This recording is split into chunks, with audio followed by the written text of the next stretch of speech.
box over here mean, right? So this was kind of the third retest. So if you just take a look here, we had 1 retest, 2 retest, and then 3 retests before we headed lower. Now in each of these retests you could have entered or you could have sized up. So we're focusing on the last retest, and we're going to kind of combine this with ICT concepts. So what does this mean? What does 0 for 126 mean? So that's the number right at the top. So 0 again is on the left hand side. That's the aggressive sellers, right? 126 is the aggressive buyers. And so what you need to know from this when you're reading footprint charts is that here there's a ton of aggressive buyers, way more aggressive buyers than there are aggressive sellers.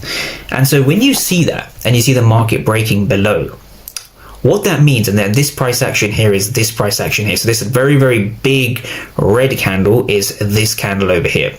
But you need to know what was going on here upon the third retest.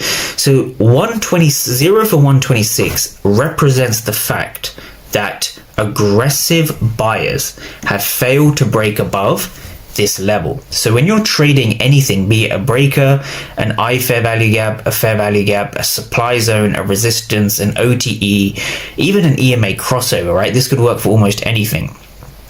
If you understood that there was a 0 for 126, this would confirm your entries. So inconsistency comes from having inconsistent actions. The market rewards consistency, patience, and of course long-term dedication. Now, one of the best ways you can master this kind of strategy is by actually understanding what's going on inside of your strategy. So if you're an ICT breaker trader, let's say you trade breakers, right? I don't even know what a breaker is, but let's say you're trading some kind of a breaker, right? Some kind of a break and retest to a fair value gap. Again, this is a 15-minute fair value gap. So we're focusing heavily on fair value gaps, right?